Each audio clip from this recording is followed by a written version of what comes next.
Welcome to the Loved Called Gifted podcast. This is your place to come for musings about spirituality, identity and purpose. I'm your host, Catherine Cowell.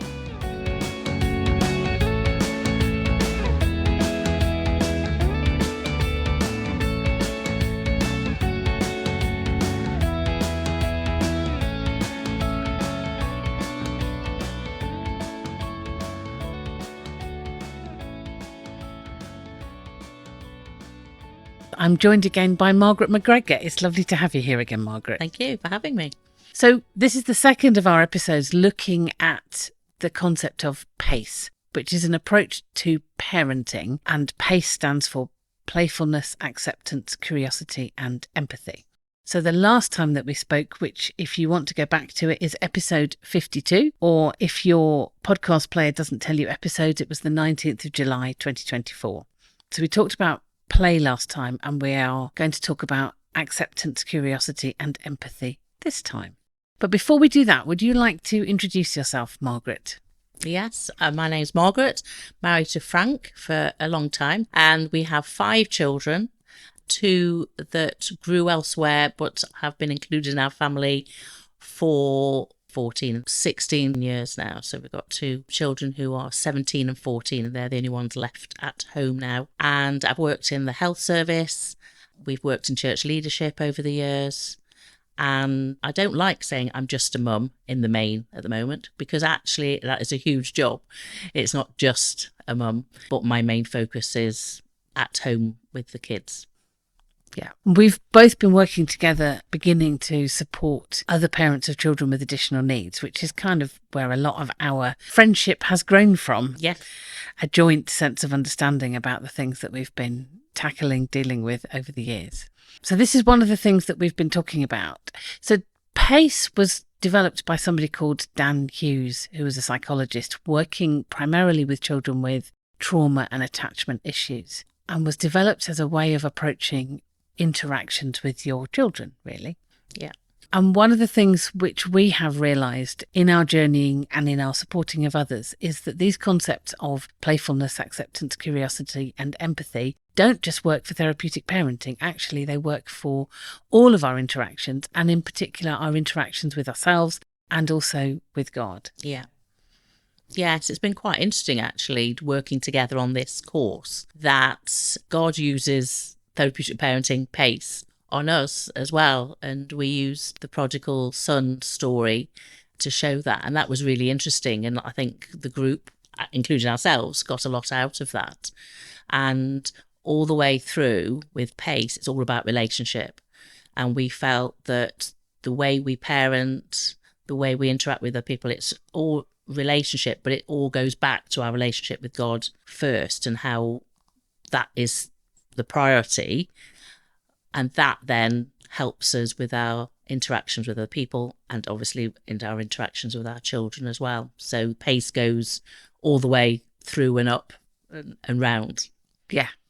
So if we start by thinking about acceptance, so this acceptance, curiosity and empathy, partly it's kind of what happens when you're in the middle of a situation where you think, oh, what do I do about this? Or, oh my goodness, what's going on now? Which is relatively frequent. Coming with that attitude, first of acceptance and then curiosity, I wonder what's going on here. And then empathy, there's something in me which understands where you're at and why you might be behaving in the way that you're behaving, is really helpful. Yeah. So acceptance has kind of 2 elements to it, really. One is that level of personal acceptance, understanding that we are accepted as we are. Yeah. And then there's the acceptance that we sort of employ in the moment. So just accepting this is what's happened now. So when you think of acceptance, Margaret, what comes to mind? I think first of all, I'm thinking about my relationship with God, and that I am accepted for who I am. He created me. I am who I'm meant to be. And because I have quite a strong belief in that, that helps me to accept other people, how they are. Actually, I love people watching, and actually watching people just walking by, talking, or, doing whatever they're doing, I think helps me to understand other people. And I think because I'm being curious, say with acceptance and curious, I think I do those interchangeably, and that I'm curious. I wonder what their story is, what their backstory is, wonder why they're doing what they're doing, all that sort of thing helps me to accept myself, but also accept those around me doing what they're doing. I think with the curiosity, because I do find them completely interlinked, that I'm always thinking, why did that happen? What happened there? And it's that thing when we're looking at perhaps incidences that are happening with our children. Why did that happen? What was that reaction? What triggered that reaction? And then obviously then sometimes you can go on to think, well, actually, how do we prevent that if that, a negative reaction? Or actually, okay, if the child reacts in that way in that situation, perhaps it was too loud, perhaps they need headphones, perhaps, avoid that situation, helps me understand the person, the child, sometimes my children. So I'm ahead of the game. Some of that can be quite exhausting because you're trying to think before a situation that you're going into. But it just comes back to the person that's in front of you, the child that's in front of you, is who they are. There is nothing wrong with that child or person. It's just the way they are. And the acceptance of that person then helps you to get alongside them, to build a relationship with them, and to help them be the best person they can be, as well as the best person I can be as well. So it is very interlinked, the curiosity and acceptance. And I find it quite hard to separate the two because I think they just interweave with each other. Yeah. And I knew before we started this conversation that we were probably going to kind of weave around. Yes. So I'm thinking it might be helpful in terms of thinking of particular situations to kind of think of an example. And the simple example that comes to mind for me would be a situation where I was with my boys at a school fete type thing, and it was very wet. And there was a part of the playground which tended to get very, very full of water. So kind of enormous puddle. Yeah. And my boys ended up playing in the puddle. And so my first thing was, well, it is what it is. There is a large puddle. I have two small boys. The boys are playing in the water. Yes. And then there might be a bit of curiosity that comes alongside that. Well, I wonder what it is that means that they're playing in the water. Well, there were a number of things that fairly obviously would have led them to be playing in the water. One was that it was outside of the noisy hall where all of the handicrafts were being sold, and there's hard surfaces and it's absolutely chaotic. And so to find a space outside felt much, much safer for my kids. And I knew that they couldn't cope with the crowd. And they needed the sensory thing. A lot of sensory. Absolutely. So the water was quite calming for them, and the sploshing in the water and the response that they kind of got in their body from that was quite calming. Yeah.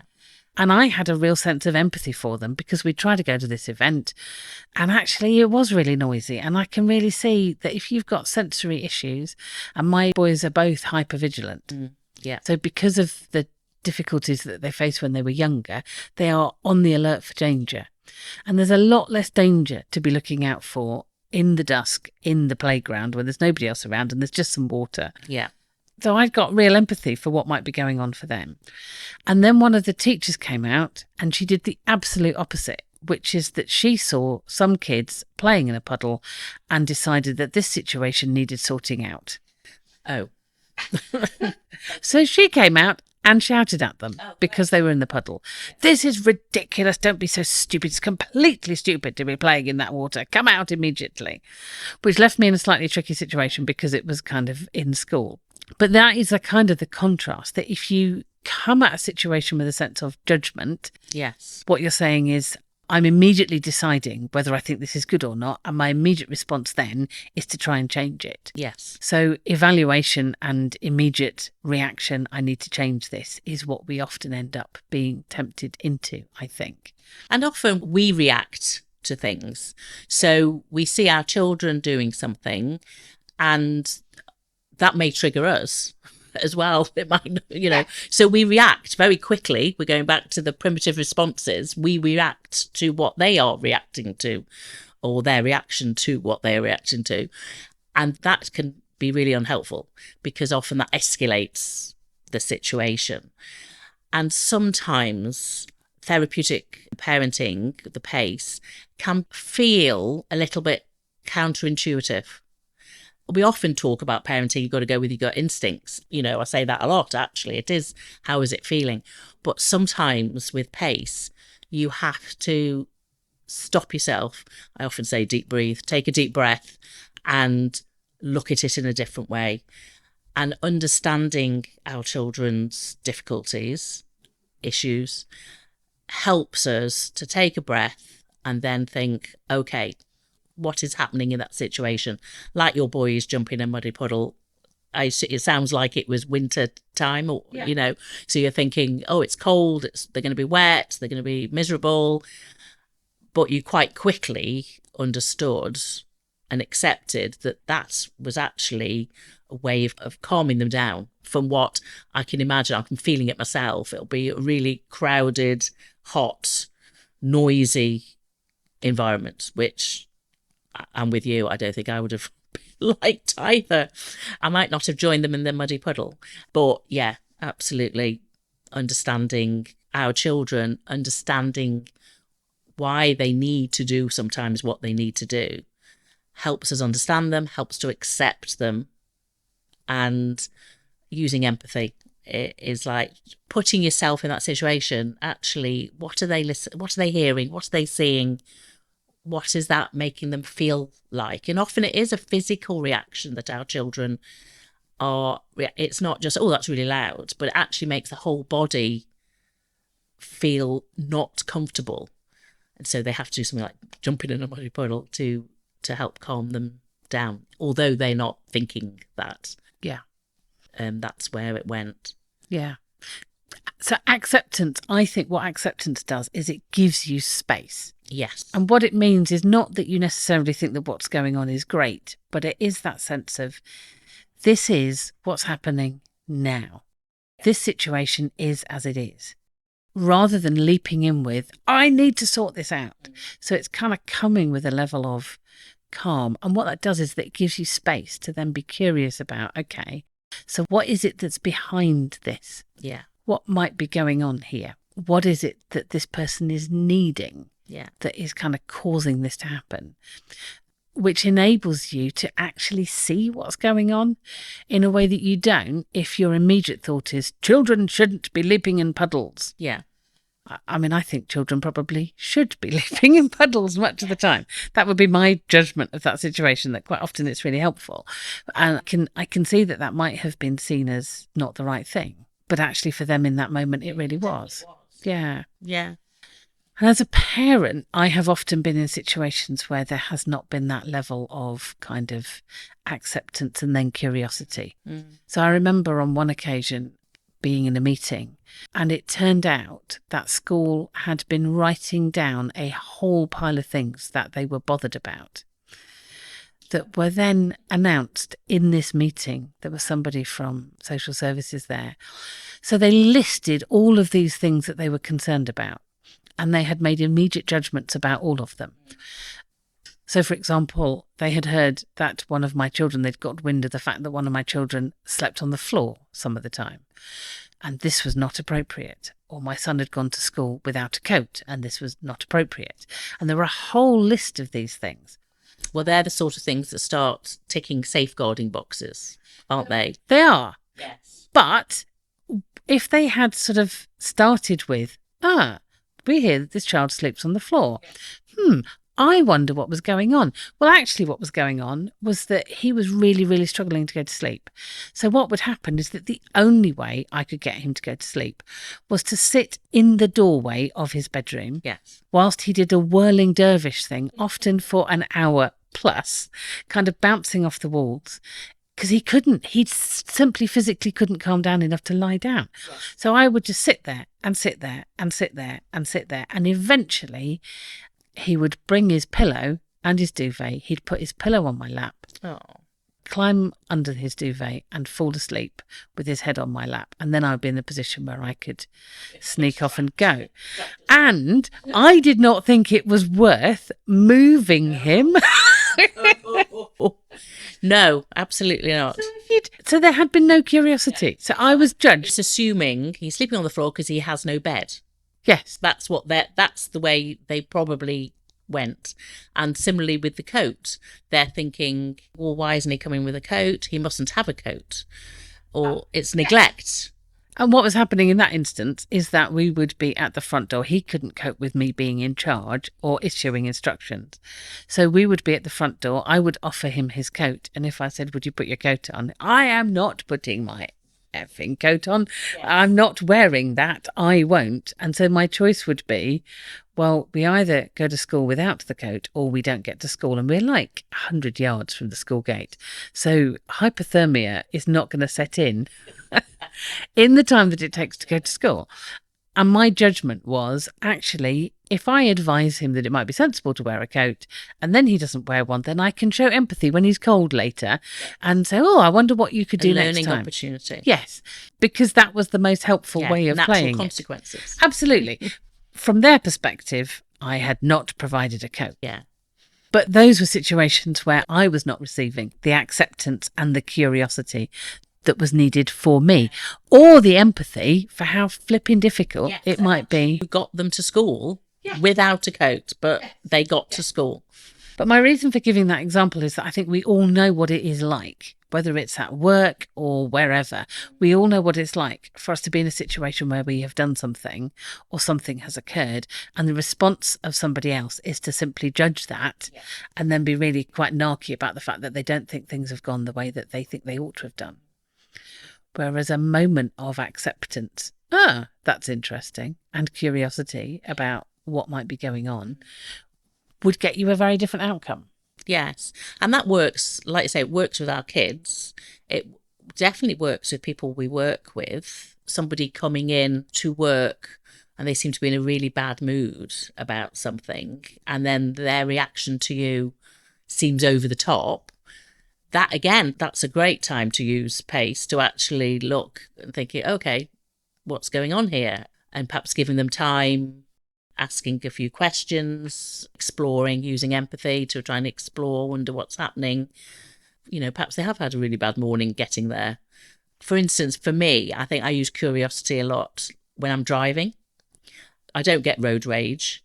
I think I go the opposite way, then going, oh, they must be having a bad day if they're doing what they're doing, or perhaps they're in a rush. I do that quite automatically, in a sense, giving them excuses for perhaps what might be perceived as bad driving and may provoke road rage from other drivers. But I think I am a naturally curious person anyway, so I'm doing that all the time.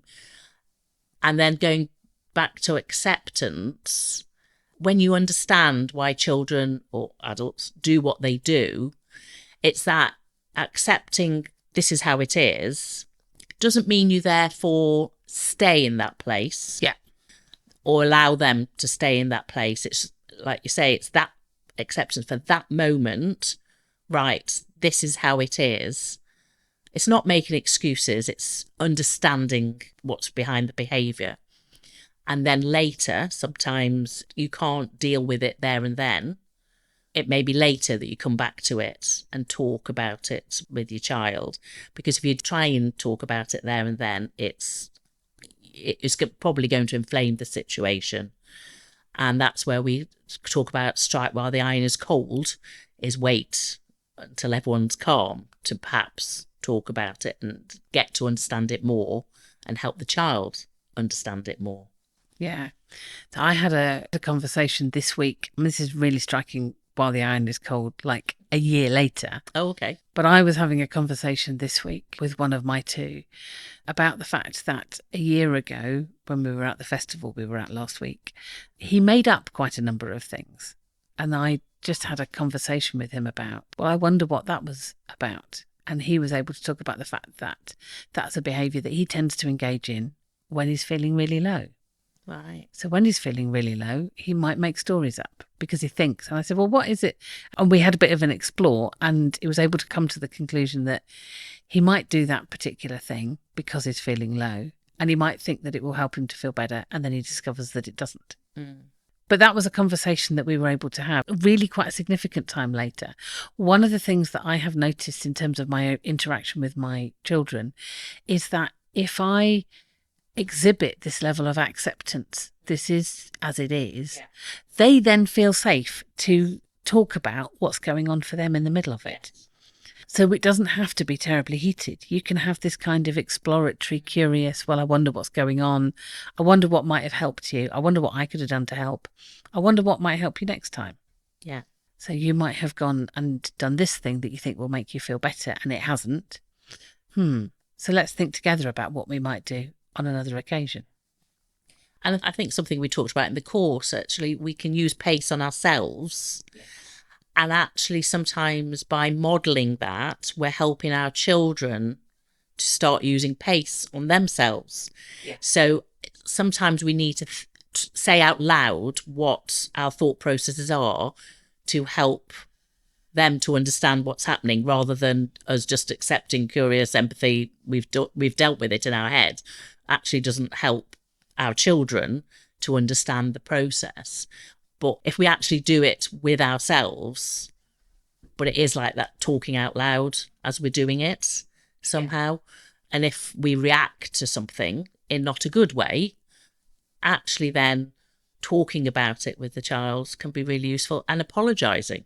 And I think sometimes as parents, we have to work on saying sorry to our children, saying, actually, the way I reacted wasn't good. I shouldn't have done it that way. A better way would have been like this. And we call it like restore and repair. It's trying to help repair the relationship. Again, it's going back to our relationship. How is this interaction, how is this conversation going to build and improve our relationship, rather than make it suffer or sever the relationship? Yeah. It's interesting because I quite often have conversations with my two where I've said, oh, I was really grumpy this morning. I think that's probably because I was worried about this thing and I haven't had enough sleep.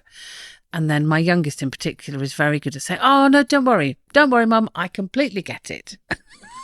I know what that feels like. Yeah. So there's been a modelling, which means that we give grace to one another, actually. Yeah. And I think it's not a quick fix. No, it's not. And when I look at your relationship with your boys, I can see how that's developed because we've known each other quite a long time. Yeah. That I can see how that's developed. And I'm hearing your boys coming back with stuff that is like, it's coming out of your mouth. You know what I mean? It's like, I know where they've got that from. And that's great. That's absolutely how it should be. Yeah. That they're becoming more mature. They're able to regulate their own emotions and talk about it, which I think is amazing. Yeah. It's not a quick fix, but I do think that from the word go, when I started using pace, it definitely takes the heat out of a situation. So you might not see immediate results, but what you do see is a lack of kind of the escalation that you would otherwise get. So if you take my puddle example, if I had tried to drag the kids out of the puddle before they were ready to come home, they wouldn't be re-regulated at that point. I would end up shouting at them, probably, or speaking sternly about the fact that we don't jump in puddles and get ourselves covered in mud. But they would not have been emotionally in a position to respond to that. So we would have had the most almighty row and shoutiness on the way home. Probably ran off. Yeah. Just to escalate it even further. And it would have taken hours, to try and get them calm enough for bed. There would have been a really horrible end to the day. Yeah. Whereas actually what ran its course was that they did their jumping in the puddle till the point when they were ready. Well, it would have been until the point they were ready to come home if they hadn't been shouted at by somebody else. Yeah. But then we departed, but they had a significant amount of time to re-regulate, and things were calmer than they would have been if I'd immediately leapt into that situation and been judgmental. Yeah. So I think that although it's not a quick fix, it is definitely something which keeps things calmer and limits the amount of escalation that you get. Yeah. And if you know your child is going to jump in muddy puddles, you learn to either take clothing that doesn't matter if they get wet, or you have waterproof trousers and Wellingtons, if you know what I mean, because some children do need that. And my youngest in particular is still always gets really dirty. So you think, well, actually, be prepared. So actually then it takes the heat off what they're actually needing to do anyway, and it makes you more relaxed. And they think, well, the washing machine will do its work later. Yeah. Or the bin will. Yes. Buy cheap. Absolutely. But you're talking about kind of acceptance and curiosity for ourselves. So if I was wound up by them jumping in muddy puddles, then I think there would have been a piece of work to do with myself that says, okay, I am feeling really wound up by this. I don't need to tell myself up for being wound up by it. I just need to allow some space for my emotions to be, preferably without shouting at anybody else, but kind of I am feeling really, really stressed by this. I wonder what that's about. And it may be that the teacher who came and shouted at them, it may be that she came from a childhood situation where being clean and being neat was very, very important. Yeah. And so seeing children really muddy and dirty was difficult for her. There have been lots of situations in my parenting journey where I've been wound up by things, but also in other contexts. So I know that I get quite tense around people who are kind of male authority figure type folks, much less than I used to.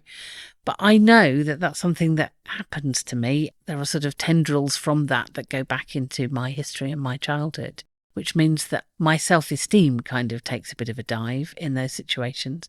There are things that people can say and ways that people can approach stuff that make me feel a bit crap, actually. But I know that that's going on, so I can have empathy for myself in that situation, and I can give myself a bit of warmth and acceptance that helps me to feel better and to respond better. Yeah. Because the temptation otherwise is that you see a response in yourself and your immediate response to that is to tell yourself off. So I should not be feeling like this. Which I think sometimes for people of faith, if you've got a set of standards that you think you ought to be adhering to, it's very easy to kind of leap in and be very judgy of yourself, actually. And it's pushing down those emotions, isn't it? And it's going back to acceptance. The way you feel is the way you feel. Yeah. You don't have to push the emotions down. There isn't a good or bad to it. It's the way you feel. So it's accepting that. Yeah. Then going into the curiosity, like you were saying, well, actually, hold on a minute. Why have I just reacted like that to that situation? What was it about that situation? I think it really helps as parents, as human beings, to be self-aware. And I think some people are better at it than others. Some people are too good at it. I'll say that's a negative, in that it's a bit navel gazing and therefore don't actually ever move on from that, because actually when you're becoming self-aware, accepting, being curious about it, having empathy for yourself, then thinking, hold on, how can we change the situation for the better in the future? Is there anything about this situation that I can do? Going back to the children and thinking about your boys in the school fair, it may be that you think, well, next time the school fair's on, you're thinking, actually, do we go? Absolutely. Yeah. And as parents of kids with special needs, sometimes you have to think, actually, that situation is putting them completely out of their comfort zone. Everyone's going to get wound up. There may not be a muddy puddle for them to be able to help regulate themselves again. It's all going to end in tears.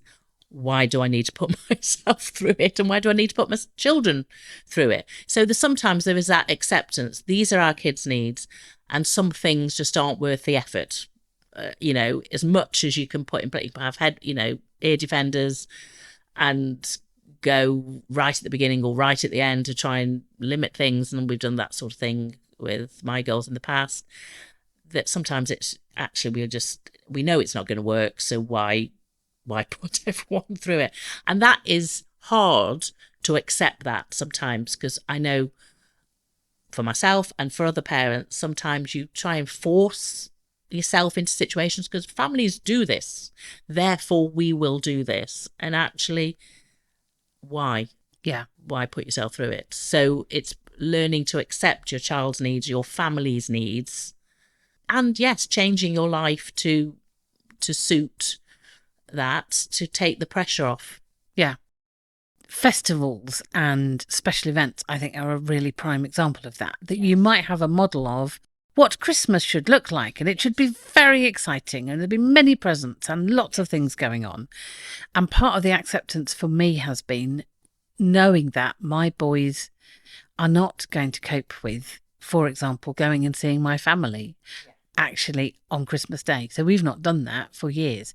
We've kept things really, really simple. So it's much better if we're in our own home. It's much better if Christmas is not particularly exciting. Yeah. So the special thing that I've done at Christmas for my kids quite often is that I've said, okay, so it's Christmas Day. So what would you like to eat on Christmas Day? I do not need to cook a turkey dinner with all of the stuff. If they're not going to eat it, there is no point. Going on from that, one of my girls does not like surprises. Yeah. So it took me a little while to click that was what was going on. And it was the idea that presents were opened and then thrown aside. And you're like, that looks really ungrateful and really rude. But actually, I had to then put myself in that situation. How does it feel? What's going on when someone gives you a present? And that anxiety of opening a present and then having to pretend you like it, or, you know, is it going to be something I like or not, actually makes me quite anxious. I don't throw it to one side because I'm better trained than that, but because I'm an adult. But that was what was going through one of my girls' minds. That's when I was being curious about it. So now, generally, she knows what she's going to get. Yeah. We do wrap them. I've heard of other people who say, actually, we don't even bother wrapping them anymore. We do wrap them, but she knows what she's getting. There may be one little something in there that she doesn't know, but the majority is something we've planned together. And that made a huge difference. Yeah. So my youngest also doesn't like surprises. So he needs to know what's going to happen in a film. Oh, okay. Before he'll be comfortable with it, particularly if there's an element of stress. Right. Or we used to read books together. And I remember we started reading a set of spy books for kids, Alex Rider. Oh, yeah. We started reading the Alex Rider books, and there are about 14 of them. So I was able to say to him during the first one that we read that, well, we know he's not going to die in this. Yes, because there are other books. Saying that, I tell myself things like that when I'm watching a film. I'm thinking, they are the main character. They can't die. So it's okay. I don't have to be quite so stressed. Yes. But he also wants to know what he's going to get. Yeah. For his birthday. Yeah. It is I think, it's such a shame you've spoiled the surprise. But I know him because I've been curious. And I think we are endlessly interesting as human beings, aren't we? So one of the things that I've noticed is that in my parenting, even now, even though my kids came home, I'm trying to count how many years, it's 13 years ago now. Even though it's been all that time, I am still learning about them, just as I'm still learning about myself. Yeah. So I'm still getting to know them. So the curiosity is a gift that keeps giving, actually. Yeah, because they do change. And it's like, with parenting of any children, you think you've got it cracked, and then something else pops up.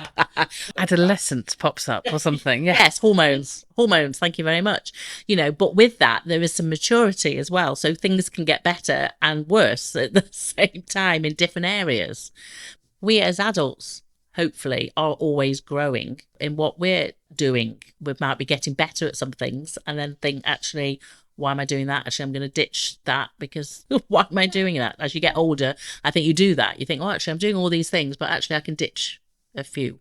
It's that non-judgmental acceptance that kind of gets you there. Yeah. And I think it's really interesting that we see Jesus following this pattern quite often in the Gospels. Yeah. So a classic example for me is the occasion when the 4 friends come to Jesus's house and they open the roof. Yes, which opens a lot of problems for me. Yes.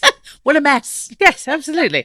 But they open the roof in order to lower the stretcher. Yeah. Now, if you were being judgmental in that situation, your immediate thought would be... The roof. The roof, yes. I mean, I think there are lots of situations where this would happen. You would need to send some of the bigger fishermen to sort out the people on the roof. We do not have people breaking roofs in the middle of meetings. But actually, there was a level of acceptance of this is what's happening that Jesus needed to exhibit in order to get to the point where he's looking at these people. And there had to have been a level of curiosity, because what the gospel tells us is that he saw their faith. Yeah. He didn't see their shovels and their and their vandalism tendencies. He saw their faith. So there had to have been... He saw their motive. Yes. But you need to have been in a space of acceptance of and curiosity. For them to make that much effort to get their friend in front of Jesus. Yeah. Why do they need to do that? And So he saw that and then was able to respond with empathy. Yeah. And because of their faith, their mate got healed. Yeah. So there's all of those things. There's all of those things going on in that moment. And the other moment that really strikes me is when the woman came with a bottle of perfume and broke it over his feet and anointed his feet and was there weeping. Well, that was not a socially acceptable thing to be doing. On lots of levels, the waste of perfume and the woman touching him are just the starts, aren't they? Yes, the fact that she's gate crashed something. Yes. And she wasn't a well-respected woman. No, and Jesus wasn't even in his own house, I don't think. I think he was at somebody else's house. So there's a whole pile of things where there could have been judgment. Yeah. But actually, there is a level of acceptance and welcome, in fact. In both of those instances, there is a real deep level of divine welcome. And it's getting to the heart of the matter. It's ignoring the periphery and what might be right in your face and actually going, what's the heart of the matter? And literally is what the heart, our hearts, their hearts in those situations, what is going on? Yeah. And that curiosity, that acceptance, that curiosity really helps to get to the heart of the matter. Yes. What is most important at this point? Absolutely. Seeing those stories, seeing the way that Jesus responds to people, and knowing, actually, having walked with Jesus for lots and lots of years now, I know that that is the way that God responds to us. So that there is a level of, it is safe to come with our stuff and whatever's going on with us to God, because there is that level of acceptance and welcome and love. And obviously, God is more concerned about what's going on underneath that than the surface. Yeah. Yeah. And again, he doesn't leave us in that place as well. He gets right to the heart of the matter. Acceptance, the curiosity, it gets right to the heart of it and then helps us accept ourselves and move on. Yes. We don't get stuck in that place.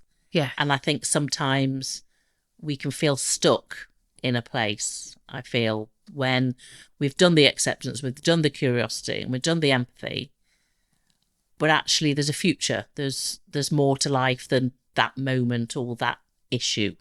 Yeah. And I think sometimes, going back to parenting of our kids with special needs, that we can get stuck in our kids' behaviours and we understand why they do what they do. We can accept that that's who they are and we can have empathy, but it seems to just keep recurring and it's like a bottomless pit. Somehow it can be quite exhausting. It can be. I do think it's worth pointing out that empathy is much more meant to be an alarm system, which tells us that there is something going on. It helps to create that point of connection between us and somebody else.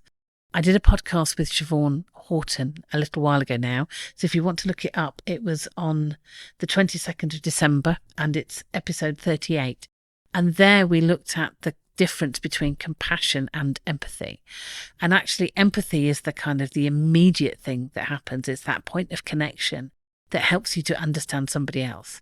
But because empathy alerts us to somebody else's pain, it's not a place where we want to stay, where we can't stay there sustainably. So the healthy thing to happen is that we notice the empathy and we have that moment of connection with somebody, which is the thing which helps them to feel understood. And then we allow that to kind of evolve into active compassion, which is sustaining because compassion is about giving love. And when you are giving practical love and support to somebody, that is kind of self-sustaining because you get that sense of offering love which releases all kinds of happy hormones. Yes. Whereas empathy is actually about connecting with somebody's pain. So you don't want to stay in the empathy. You want to move from empathy to compassion. But that's a very crude overview. If you want to look at that, I explored much more deeply with Siobhan in that episode. So I would highly recommend that. Sometimes there is a long journey that's going on. So sometimes what's happening is that actually there is a slow change, but the surface that we would like to see shifting quickly isn't. Yes. But there's stuff going on more deeply within. And that's where we go back to the relationship. Actually, is this helping to strengthen our relationship with our children, with ourselves, with our partners, with God? Or is it actually going to take us further away? And I think sometimes I have to look at what's happening. It's long-term gains, not necessarily short-term gains. And for who? Yeah. Because actually, for your boys in that puddle, you could have joined the teacher at shouting at them and getting them out so that you looked like you were an in-control parent in front of the teacher. Because sometimes we do that to save face in front of people. But actually, that's not going to help our relationship with our kids. No. And actually, long-term, it's not going to help at all. No. But I think a lot of parents, especially with kids with special needs, where behaviours may be interesting, can big inverted commas, can get sucked into, I need to do what is socially acceptable to save face somehow. Yes. So it's that fear of other people's non-acceptance and other people's judgment that then can push us to do things that otherwise we wouldn't do. Yeah. Or the influence of other people means that we are judging ourselves without having a moment to be accepting and curious about what's going on for us. So you kind of think, oh, if they're thinking I'm doing a crap job of this, then I must be doing a crap job. Yes. So I need to do something different without taking the time to kind of think, okay, so what might be going on? And what's going on for the person who's being judgmental? Well, probably there could be a number of things, but quite possibly they've had kids who responded well to the way that they parented. Or there might be things that are really winding them up. So our kids spent some time with somebody. This was a number of years ago, and they'd gone to be looked after for a couple of nights. And this person found their language really, really difficult to cope with. And they'd spent time with her before, but I think they had become comfortable enough that to be themselves. Yes, they weren't kind of frozen, emotionally frozen. They weren't masking. No, they weren't doing any of those things. And she really found that incredibly challenging. And I could see when she came back with them that she was absolutely harried by the whole thing. It had been really traumatic for her. So there was something going on for her, which actually was deeply unhelpful. For her, for them, for me. Yes. But she has her own story. Yeah. So everybody that we meet has got their own story. Yes. Which therefore gives us more empathy for those people perhaps that can be seen to be criticising or telling us we're not doing it right. Yes. I have to remember sometimes that the reason I have the level of insight that I do is because of the journey that I've been on. And if I went back 20 years, I didn't have that level of understanding either. No. I had a whole set of beliefs about how parenting worked. And then you became a parent. Yes. Yes. I think there's a lot of us like that. Definitely. I remember seeing children in supermarkets having tantrums and thinking, goodness me, can't they control their child or whatever? Whereas now I think, oh, that child's having a really bad time. So I often just try and catch the eye of the mum, give them some moral support, because often they just need to stand and wait it out sometimes, or they need to get on the floor with the child or whatever, because we don't know what's happening. So I feel a lot more empathy for parents in that situation than I thought. I was quite empathetic, but I wasn't as empathetic as I feel perhaps now. And I'm always thinking, what's the backstory? What's going on? If you see a 2-year-old having a tantrum, you think, well, that's part of the course. But if they're bigger, I'm sort of thinking it's like, what's going on? There'll be something going on. And this is difficult anyway. Yeah. Oh, and it is such a gift when you're out and about and you occasionally meet people who have that level of empathy. Yeah. There was an occasion when we were in a phase of school refusal and I was trying to get one of mine to school. and I'd managed to get him in the car, and then we were driving along the road towards some traffic lights, and we had stopped briefly, and then he basically opened the car door and stuck his legs out. So we're stuck at these traffic lights, and I'm thinking, oh no. And I saw somebody catch my eye, and I averted my gaze because I just thought, oh no.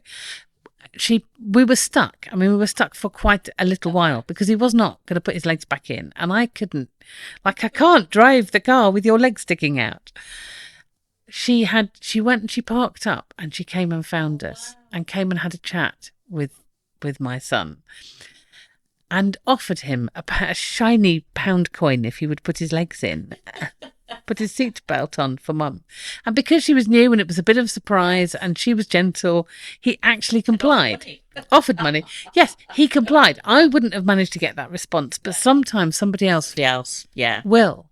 And I can't tell you how grateful I was that somebody had seen us, had not judged me or us, had accepted the situation, had obviously been curious about it enough to stop her car, to walk round and to interact, which is really, really precious.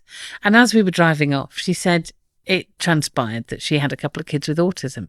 So she understood it. She absolutely got it. Yeah. And what she'd done might not have worked. No. But the fact that she had non-judgmentally come. It was supportive of you. And that perhaps would have helped reset the situation anyway, because you felt seen. You were seen, weren't you? Yes. Which is so important. It is. It is. And that is what God gives us. Yeah. That sense of being seen. Yeah. And accepted. Not just in the moment, but also fundamentally as people, which is the other end of the acceptance. It's not just about being accepted in this moment with what's happening. It's also that deep sense of belonging and acceptance that I think is deeply precious. And quite often, particularly if we have children who've experienced early life trauma, for whatever reason, quite often they have a sense of shame about who they are. Yeah. And very low self-esteem. Yes. Yeah. And the gentle, slow work of personal acceptance will gradually heal and shift that. Yes.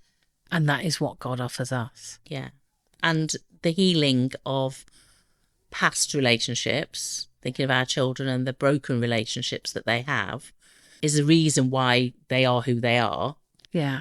But the healing comes within relationship, in new relationships, relationship with for our adopted kids, for their adoptive parents and the people around them. That's where the healing comes from. So in a sense, the difficulties come from not good relationships, but the healing has to come from relationship. Absolutely it does. Absolutely it does. And that's what we are offered by God, which is incredible. Yeah. There's a bit in Ephesians where we're told that we were chosen before the foundation of the world. Yes. What that reminds me is that I don't need to do anything to be accepted and to be welcomed and to know that I belong. I didn't even need to exist. So whenever I'm tempted to think... That puts it into perspective, doesn't it? It does. It does, absolutely. So when I'm tempted to think I'll be acceptable if I've read my Bible more, or if I'm praying more, or if I'm being a bit more enthusiastic, or I'm serving the community more, if I just get my act together. No, I'm already welcome. Yes. It's all about, going back to relationship, that God wanted a relationship with us. And that's why we've got free will. And, you know, people say, well, why didn't he just make us do what we should be doing? It's because he wanted a relationship with us. And out of that relationship come all those things that you just mentioned, that we want to learn more about God. So we want to read the Bible. We want to pray because we want to learn, we want to build our relationship with God. So all those good works come out of our relationship with God, but they don't make our relationship with God. No. And if, as a spiritual director, I am quite often working with people who are going through a season where some of those things just aren't working for them for some reason. There is something about what's happening. It might be that they're going through a phase where reading the Bible is just incredibly painful. It might be triggering stuff. And if you kind of think, well, my relationship with God is dependent on this thing. Yeah, that's going to be, make it even worse, isn't it? It's not going to help. Yeah. Whereas actually, if you can say, I can lay that down because I know I'm already accepted and loved. You know, there'll be time to come back to that. But in this moment, when it's not helping, I don't need to try and push through. Yeah. I can know that I am welcomed and accepted. And there will be other ways to connect with the divine. It doesn't have to be this one just now.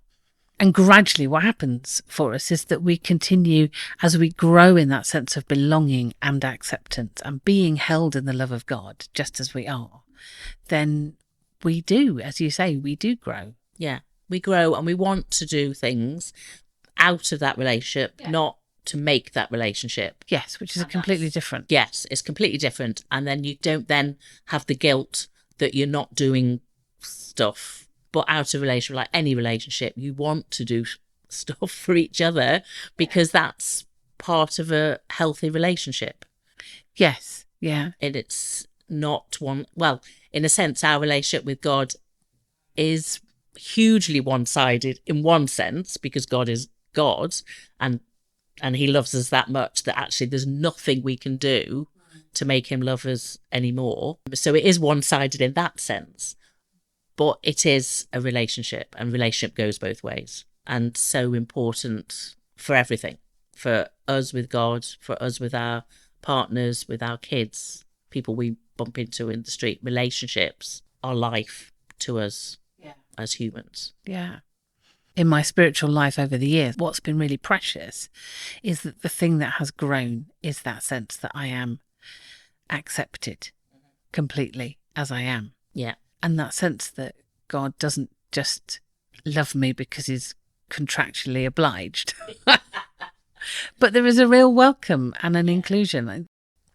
If you think about the Trinity of God, the Father, the Son, the Holy Spirit, that is an eternal community of love into which we are invited. So when Jesus uses the metaphor of being married to his people, effectively, we are being welcomed and invited to be family within the love of the community of the Trinity that has existed for all time. And I can't think of a deeper sense of acceptance and belonging and inclusion than that love that God has within God that's been perfect and for always also has this kind of expansive welcoming us in, which is just immense and incredible.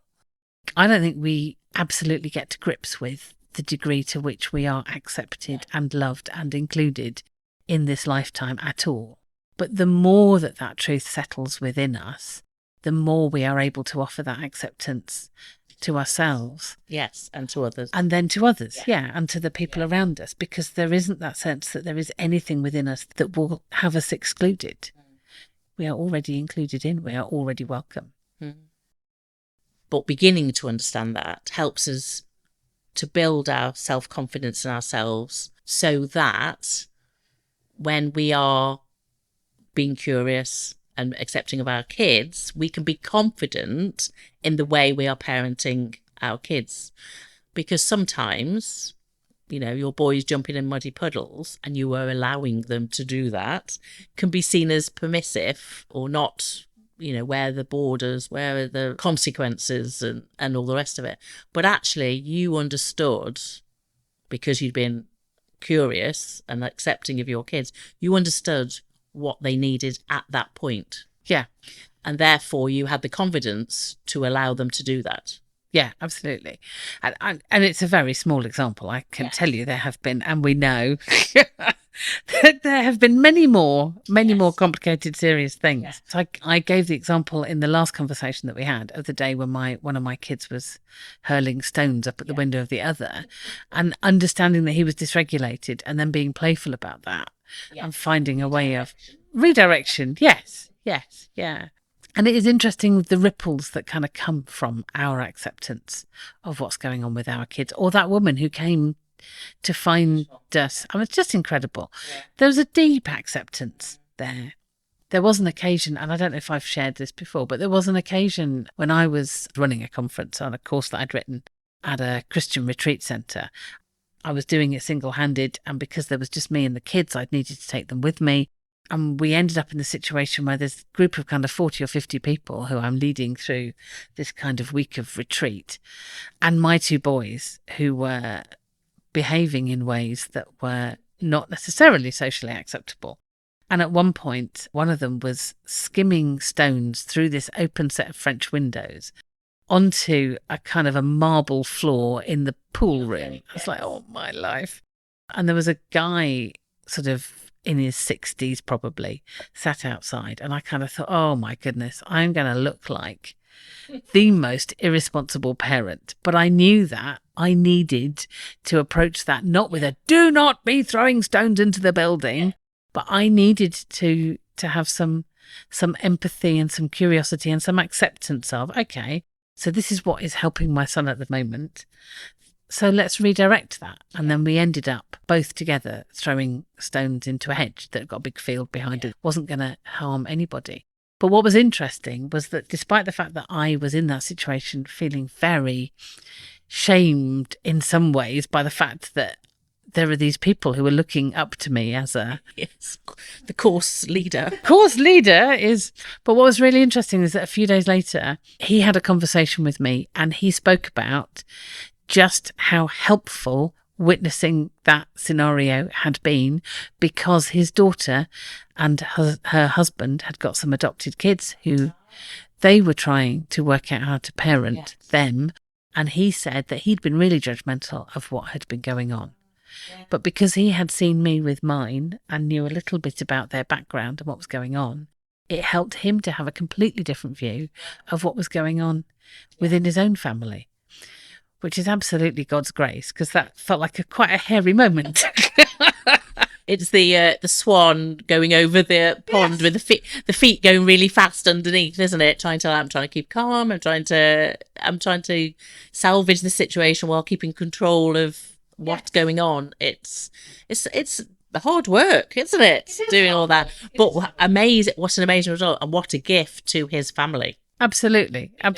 He'd have gone back and said, "Oh, actually, I get it now," and I can see why you're doing what you're doing, and I have seen this work because it kind of did. I had maintained a connection with my son, and but that was starting with the acceptance of for some reason he's needing to. He needs your attention. Yes, at that point. Probably. And there was a sensory need to kind of hurl these stones. So the sensory need is there. If I'm accepting that, if I'm accepting that, I wonder if we can gently, in the context of an accepting warm relationship, redirect that. And that turned out to be feasible. Whereas if I had just tried to say, don't stop. I've had rocks coming through the windows. They'd have got bigger. Yes, absolutely, and the whole thing would have escalated, and it wouldn't have been successful. Yeah, we've been there. It's having the confidence to do what we do, to parent how our children need us to parent. Yes, and you only understand what that is if you start from that perspective of you are loved and accepted, and I am loved and accepted, and that gives us the emotional, mental space to say, okay, whatever's going on now is just what's going on now. And then we can observe and see. So why is this person breaking the roof? Well, because they've got a friend who needs Jesus. Whereas if you start with we do not allow the breaking of roofs, none of that would have happened. Yeah. I think we've probably covered that. So thank you very much, Margaret, for your time today. That's been really good. Thank you. It was great to actually chat about the things that we're doing all the time. Yes. Yeah. And if people are interested in finding out more about the course that we've been doing, then you can get in touch with me either through the Loved Called Gifted Facebook page, or you could email. It's lovedcalledgifted@gmail.com. And we will be running more courses, we think, or you might want to know more about what we're up to. All right. Thank you very much. Thank you. Hope you enjoyed this episode of the Loved Called Gifted podcast. If you'd like to get in touch, you can email lovedcalledgifted@gmail.com. You can find a transcript of this podcast at lovedcalledgifted.com, and that's also the place to go if you're interested in the Loved Called Gifted course, or if you'd like to find out about spiritual direction or coaching. Thank you for listening.